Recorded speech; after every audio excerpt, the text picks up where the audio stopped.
Outside of a few individually strong cards and specific archetypes that revolve around the mechanic, like Subterrors, Mimighouls, and Ghostricks, you don't see too many flip effect monsters in modern Yu-Gi-Oh! In the game's classic era, which we're defining as before synchro monsters came out, flip monsters still weren't the strongest cards out there. But they did make up a larger percentage of the card pool. This list will dive into some of Yu-Gi-Oh's iconic classic flip monsters that are remembered for the wrong reasons. They're bad. And kicking off this list at number 10, we have Nobleman-Eater Bug, a level 5 Earth insect with 900 attack and 1200 defense from the 2004 set Soul of the Duelist. This big bug is the higher level evolution of another flipping insect, the original Man-Eater Bug, and it has a similar effect. While Man-Eater Bug destroys one monster on the field on flip, Nobleman-Eater Bug gets to destroy two, and Man-Eater Bug was pretty good. So why is Nobleman bad if it doubles the destruction? Well, if it just cleared twice as many cards, that'd be one thing. But giving Man-Eater Bugs retrain an extra 3 levels really knocks the card's usability out the window. Flipping for effect is already quite slow. And while non-targeting popping 2 monsters is useful, Nobleman-Eater Bug is even slower, and that sucks. You have to tribute a monster to set Nobleman-Eater Bug, which means in terms of card advantage, Nobleman-Eater Bug is tied with Man-Eater Bug, but just way harder to use. One of the dubious benefits of flip monsters is that since your opponent doesn't know if the card you've set is valuable or not, they might not devote resources to removing it safely. That's still a big might, and even that goes out the window when you tribute set. By tributing at all, you're signaling to your opponent the monster in question is important enough to your strategy that you're willing to pay a premium to commit it to the field, which kinda flies in the face of the thought that flip monsters can pass under your opponent's radar. Nobleman-Eater Bug has never seen significant competitive play, and likely never will, barring serious generic insect support. But it's worth noting that it was in competition with another card from the bottom of this list. Haidhane, released in the same set as Nobleman-Eater Bug, and like Nobleman-Eater, Haidhane is a high-level evolution of Hain-Hain, a low-level flip that can bounce a monster. And while Nobleman-Eater Bug can destroy 2 monsters, Haidhane can bounce 3. To be honest, you'll probably use neither of them, but Haidhane can do just a little bit more, so Nobleman-Eater Bug gets a spot on this list, and Haidhane gets nothing. But don't worry, both of these cards are used to it. But as bad as Nobleman-Eater Bug is, its effect, if you can pull it off, theoretically goes +1 in card advantage. And destroying 2 monsters is good, even if the way you go about accessing the effect is not. So that's why we're talking about Nobleman-Eater Bug right now at number 10, and it's all downhill from here. Crashing down to number 9 is a level 4 light monster with 1500 attack and 1300 defense, the Immortal of Thunder. Coming from way back in 2002 as part of Yu-Gi-Oh! Second Set Metal Raiders, the Immortal of Thunder's typing is, predictably, Thunder. What's also predictable about this card is that in most situations, you're going to regret playing it. That's because, after flipping, when the Immortal of Thunder is sent from the field to the graveyard, you take 5,000 damage. That's a hefty chunk of your life points. But don't worry, the Immortal of Thunder has an upside, and it's the first part of its flip effect. When the Immortal of Thunder is flipped face up, you'll gain 3,000 life points. That's a big chunk of life, but notably 2,000 less than the penalty for losing the Immortal of Thunder. The intended play here is probably something like the Immortal of Thunder, allowing you to play pass when your life points would have hit 0, but on the condition that you never allow it to leave the field. Actually, its name is kind of funny because that 5,000 point blast makes this alleged immortal a high priority target destruction. But its stat line isn't bad. Normal summoning the Immortal of Thunder as a low 1500 beater is pretty safe, right? Sure, outside of your opponent forcing a flip with their Book of Moon. But if the only thing that makes Immortal of Thunder different from Maiden of Moonlight, a normal monster with 1500 attack and 1300 defense, is that you can actually set Maiden without getting struck with 5,000 point lightning, then the Immortal of Thunder is not good. Still, there are admittedly risky ways you can play around the Immortal of Thunder's burn. Floodgates like Dimensional Fissure and Macrocosmos will stop it from ever seeing the graveyard.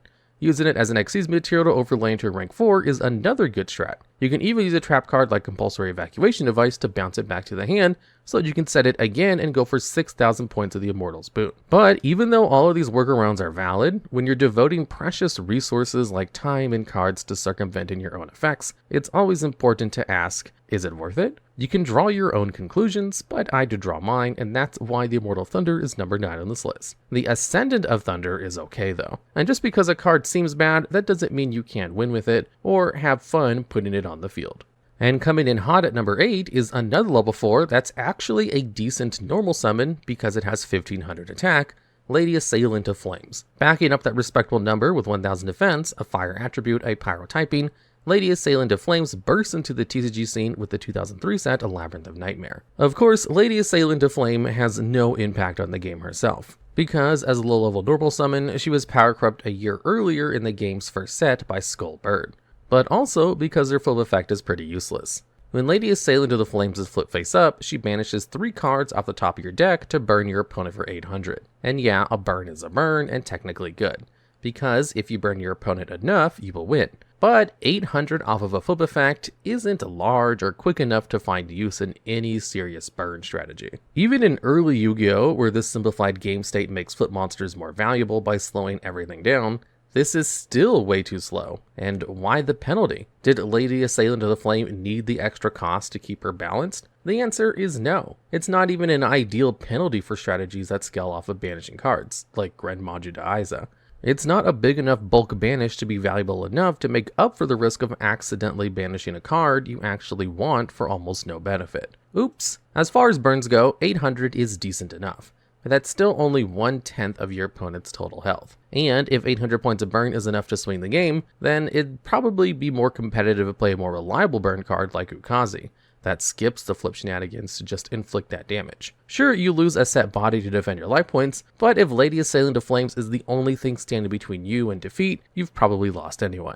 Even cards that burn for less in a single activation, like Burning Land or Chain Energy, can at least put more pressure on your opponent since their damage can be sustained multiple times. Since she's searchable by Bonfire, maybe you could half reliably use Lady Assailant of Flames to stock your banishment with Shiranui cards and support them both with generic support since they share fire attributes. But that's kind of getting ridiculous, so it's probably time to move on to the next card. But actually, there's one final thing to say about Lady Assailant of Flames, and that's that there are a lot of similarities between her and another famously bad classic flip monster, Fire Sorcerer. Their stats are similar, with attack and defense inverted, making the Lady Assailant a better normal summon, but they both burn for 800.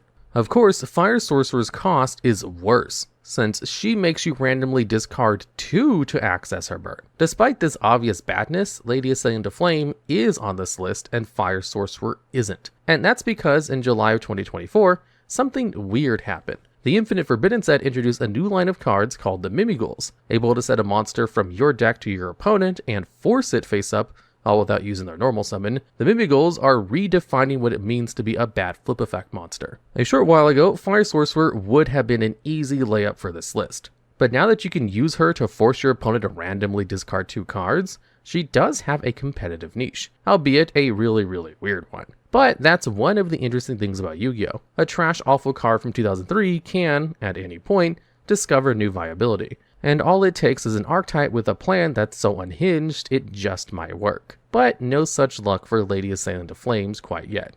She still makes this list.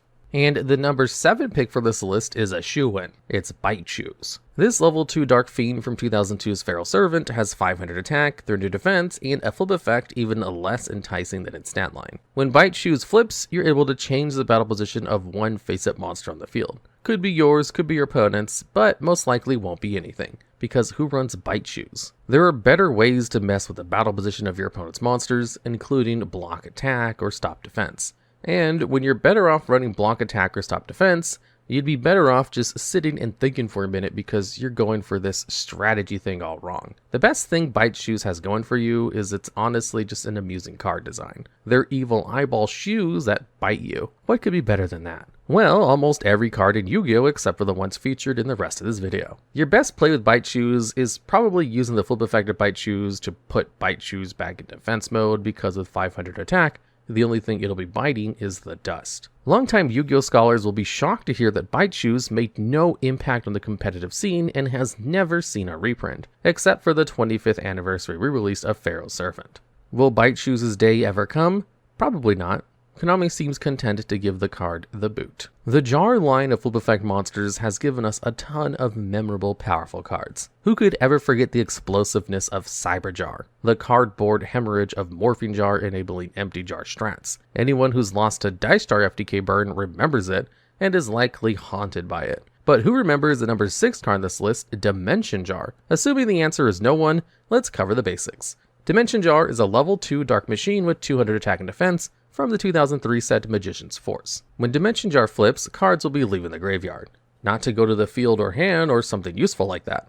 Dimension Jar's effects allows both players to choose up to 3 monsters from their opponent's graveyard to remove from play. Banishing from the grave can be quite good, as demonstrated by actually good cards like DD Crow, a hand trap that can banish a card from your opponent's graveyard by discarding itself as a quick effect. But Dimension Jar is not quick. Likely, you won't be disrupting any plays of Dimension Jar like you can with DD Crow.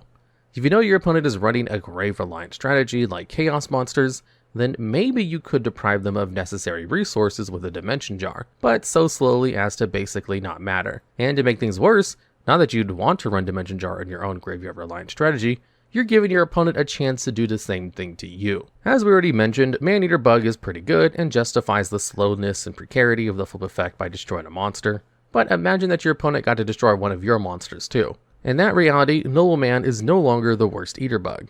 The good news is, because Dimension Jar's effect is less directly useful, is less directly harmful to your opponent to flip it on you. If you're running a monster whose strength scales off of both players' banishing cards, like Go to the Deep Beyond, then a Dimension Jar activation has the potential to boost the big fish's attack by a whopping 6 cards times Deep Beyond's 500 per banished monsters for an extra 3000 attack. But that'll never happen because A, no one's running Dimension Jar Goaty, and B, because your opponent doesn't have to use Dimension Jar's effect. They just have the option, and they'll never make whatever choice benefits you the most. So if you're in an odd scenario where banishing monsters from your grave helps you, they won't do it. In a format where return from the different dimension isn't banned into the sun like Goat or Edison, you could maybe goad your opponent into loading your banishment for a game-ending activation. But if you're going to bet it all on a gimmick, you should have gone with a different jar. And at number 5, we have another card that basically does nothing. Magical Plant Mandragola. Released in the 2003 set Magician's Force, this level 2 dark spellcaster with 500 and 200 defense has been nimbly dodging any reason to ever be used for more than 2 decades. So, what happens when you do flip Magical Plant Mandragola? Which, by the way, is both not a plant and incredibly hideous? Well, on flip, Mandragola places a spell counter on every card face up on the field that can hold spell counters. Now, there are some decent cards out there that use spell counters. Breaker the Magical Warrior can use them to pop back row. With access to her Gemini effect, Dark Valkyria can do the same thing, but for monsters. Gateway to Chaos can remove 3 to search a ritual spell from deck, and Selene, Queen of the Master Magicians, can remove 3 to revive a spellcaster from grave. But Selene can supply her own counters, and so can Breaker and Dark Valkyria in limited capacity. Although I guess you could use Magical Plant Mandragola to very slowly reload them. You could give up another pop to Arcanite Magician, but there's a problem here. Most of these cards are monsters, and getting both them and Mandragola onto the field in the desired state at the same time is going to take time, and that's time in which you run a high chance of losing the duel if this is your strategy. Because flipping is so slow, it's more reliable to use Magical Plant Mandragola to spell counter boost your spells and traps, like Magical Citadel of Endymion and Arcane Barrier. But even then, Mandragola is prohibitively slow, especially when many applicable cards can pile spell counters in other ways, like every time a spell card is activated, or upon the destruction of a spellcaster. If you need spell counters now, consider Spell Power Grass. Or if you're stacking on a card like Magical Citadel of Endymion or Blast Magician, you can even use Gather Your Mind in a pinch, or Pitch Black Power Stone. The point is, while technically possible to theorize a scenario in which Magical Plant Mandragola is strategic, it's little more than an exercise of intellectual gymnastics, because doing so runs counter to the card's natural state of pretty much pointlessness. So, on to the next. And at number 4, we have Witch Doctor of Chaos, which has been a thing since 2004's Invasion of Chaos. This is a level 2 dark spellcaster with 500 attack and defense, Witch Doctor of Chaos released alongside other famous Chaos cards, like Chaos Sorcerer, Blackluster Soldier Envoy of the Beginning, and Chaos Emperor Dragon Envoy of the End. Of course, what those cards all have that Witch Doctor of Chaos doesn't are reasons to play them. So let's look at what Witch Doctor of Chaos actually does. When flip face up, it can remove a monster from your opponent's graveyard from play, which is pretty similar to Dimension Jar, but way less. You could make an argument that Dimension Jar is worse than Witch Doctor of Chaos because it lets your opponent banish from your graveyard too, but why split that hair? You're not going to do much with Dimension Jar, and you're going to do even less with Witch Doctor of Chaos. It's not even going to further your own Chaos plays. just barely, maybe interrupt your opponents. If you're going to run a level 2 Dark Spellcaster flip, go with Old Vindictive Magician. That can at least destroy a monster on the field. Visually, Witch Doctor of Chaos is kinda similar to Witch Doctor of Sparta, a card from the 2007's Gladiator Assault set. But that's about where the comparison ends, since Witch Doctor Sparta is an Earth level 4 with 2000 defense, and the somewhat interesting effect to inflict 500 damage every time a monster is summoned from the main deck. But this isn't Sparta, this is Chaos, and Witch Doctor of Chaos is bad. Be sure to be still, for there is strange music. And that's because the number 3 card on this list is Dragon Piper. This level 3 Fire Pyro monster from 2002's Metal Raiders only has 200 attack, but 1800 defense. It's honestly probably more useful than Magical Plant Mandragola and Witch Doctor of Chaos. But while we're taking stat lines into consideration, this list is ultimately about flip effects, and Dragon Piper is downright perplexing. At least you can see the intention behind cards like Mandragola and Witch Doctor, and to be totally fair, you can see the intention behind Dragon Piper too. But even working as intended, this card is ridiculous. When Dragon Pipers flip face up, all Dragon Capture Jars are destroyed. Then all face-up dragons are changed to attack position. Okay, so Dragon Piper is a hard counter to Dragon Capture Jar. Kinda like Anti-Raigeki is to Raigeki, and Griffin Wing is to Harpy's Feather Duster, and Call of Grave is to Monster Reborn. But whereas those other hard counters are all trap cards activated in response to some of the game's most powerful generic spells, Dragon Piper is a flip effect monster countering one of the game's oldest and most useless continuous traps. As categories of card goes, spells are strong because they can be activated instantly. Traps suffer because, outside of a few outliers, they must first be set a turn before use. Continuous traps get doubly sorted because they're slow and more vulnerable than normal traps. When a normal trap is activated, the effect resolves even if the card is destroyed, meaning if your opponent makes the rookie move of MST in your Floodgate trap hole, they've wasted a card. But because the effects of continuous traps often need the card face up on the field to resolve, they can fizzle by even the simplest removal, sans negates. So before we talk about what Dragon Capture Jar does, the cards are already stacked against it, and the jar's effect to change all dragon monsters to defense mode and lock them there isn't much better. Buster Blader, the Dragon Destroyer Swordsman, kinda does something similar in that it locks dragon monsters in defense mode, but actually makes the effect worthwhile by negating the effects of all dragon monsters on the field and having inherent piercing damage. Dragon Capture Jar stops none of your opponent's plays outside of the battle phase, and realistically, if your opponent wants Dragon Capture Jar gone before the battle phase, they'll be able to make it happen, probably without resorting to Dragon Piper. And that's really why Piper scores so high in this list. While you can stretch your brain to find some application for Witch Doctor of Chaos or Magical Plant Mandragola, or whatever other card, Dragon Piper's effect is useless as useless gets. And like many useless effects, the anime does its best to trick you into thinking it's kind of good. Dragon Piper was used on 2 occasions by Big Bad Maximilian Pegasus during episodes 2 and 27 of Yu-Gi-Oh! Duel Monsters. Dragon Piper is able to hypnotize enemy dragons captured by the jar, taking control of them once Dragon Capture Jar is destroyed. Pegasus uses the effect to steal Yugi's Komori dragon. Then, later, during the duel against Seto Kaiba, the Duel Monster creator uses this card again. However, Kaiba is wary of Pegasus using Dragon Piper to steal his Blue Eyes White Dragon, and so uses Sword Stalker to attack instead. This backfires because Pegasus is able to use his Doppelganger card to duplicate Kaiba's Crush Card virus, using Dragon Piper's demise to release itself upon Kaiba's deck. What's really notable here is that Pegasus is a pretty bad duelist.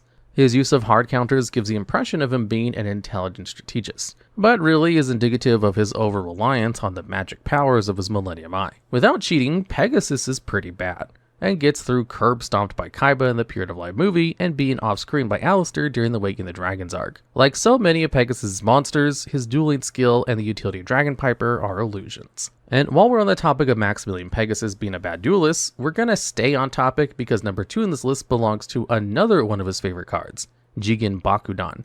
A level 2 Fire Pyro from 2002 Spell Ruler, Jigen Bakudan has Dragon Piper's same flop attack value of 200, but with only 1000 defense to back it up. While the most common result of Jigen Bakudan is nothing happening, qualifying it as a do-nothing card in the same link as Dragon Piper isn't really fair. Jigen Bakudan's effect doesn't rely on a whole second card that's never seen play. See, when Jigen Bakudan is flipped face up, it starts ticking, and if it's still around during your next standby phase, it explodes. By attributing a pre-flipped Jigen Bakudan during your standby phase, you'll blow up every monster on your own side of the field. Your opponent's monsters are untouched, but you do get to inflict damage equal to half the combined attack of all of your destroyed monsters. If you can get 16,000 points on your field and safely flip Jigen Bakudan before the standby, you can blast away your opponent with an elusive Jigen Bakudan OTK. This is, of course, very silly and unrealistic, hence Jigen Bakudan's presence here. But wait, if Jigen Bakudan is a flip monster that own goals by breaking your own board, could you use it in Mimighouls like with Fire Sorcerer? Conceptually, sure, but also not so easily. One of the good things about Mimighouls Fire Sorcerer is that you can activate Fire Sorcerer's effect anytime, but especially turn 1 to rip a good chunk of your opponent's hand.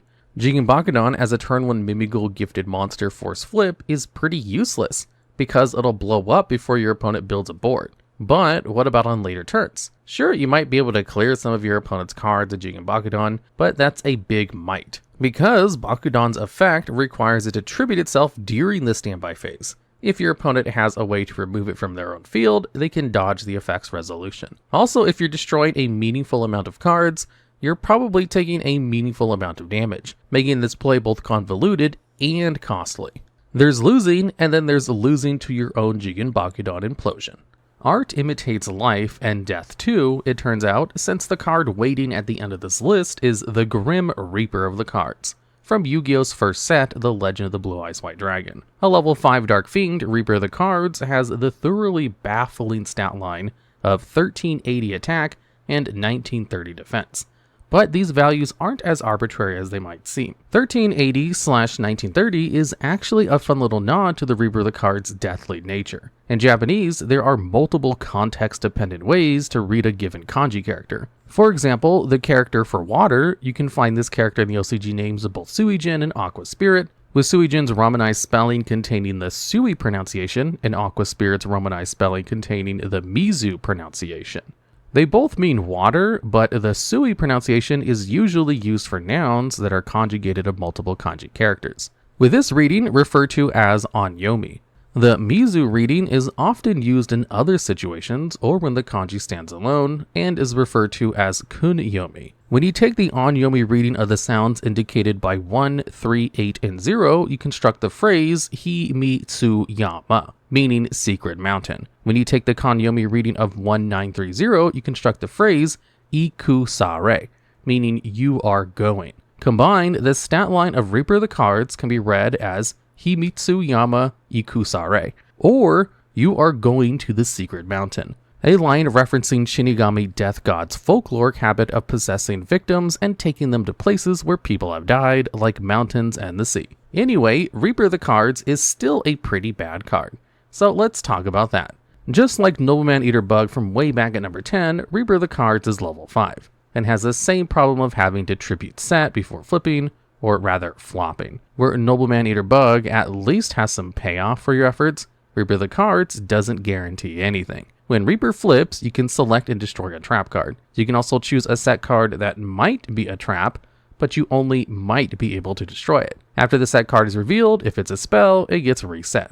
You might think, hey, this effect is pretty similar to Crimson Ninja, another classic flip effect monster that you don't have to tribute to set. And you'd be right. At least trap cards were more common in classic Yu-Gi-Oh! Than they would be in the modern game. So you stand a decent chance of popping a battle trap like a Mirror Force or Sakuretsu Armor with your Reaper, because with 1380 attack, you probably won't be triggering either of those by attacking. But despite Reaper of the card's deadly, unserious effect, it does have quite a lot of representation in the Duel Monsters anime. It's used against Yami Yugi by Panic in episode 14, and that was weird because Panic was trying to use it to destroy a spell card. Yugi bluffed about by setting a Swords of Revealing Light, but when Panic tried to use his Reaper to destroy it, the card was revealed to be Spellbinding Circle, and instead of being destroyed, it targets Reaper. Outside of this appearance, the Duel Monster Spirit Reaper of the cards seems to occupy an apex predator position within its home realm. During the first shadow game between Yami Bakura and Yugi, where Yugi's friends all got turned into their favorite cards, Cyber Commander Tristan Taylor and Flame Swordsman Joey Wheeler were destroyed and sent to the card graveyard. There, the Reaper of the cards chased their vanquished souls, but luckily the Pharaoh was able to revive them with Monster Reborn before they got caught. Pegasus's henchmen, however, were not so lucky. After a fatal run-in with the Spirit of the Millennium Ring, a contingent of Pegasus's goons met the Reaper of the cards, and were never seen again. It also does have a few quick appearances in Yu-Gi-Oh! Zexal, including alongside Stray Lambs during a fortune-telling session in episode 17. But no matter how intriguing its anime appearances and status are, Reaper of the Cards takes the top of this list for its high-cost, low-impact playstyle. It might be an otherworldly god capable of harvesting even the souls of humans, but turns out that translates poorly to the competitive TCG context. There, now no one will ever know. You know what else people will never know? These amazing deals! Did you know if you head to TheDuelLogs.com you can get a mystery box with all kinds of TCG related merch, including some Yu-Gi-Oh cards? Did you follow me out here? The box has sleeves, deck boxes, playmats, a plushie, and many more. What do you think a deal like this would cost a normal person? I must be hallucinating. No, not $8,000, only $59.99. Buy more than one item from the store and only pay one small shipping fee for everything.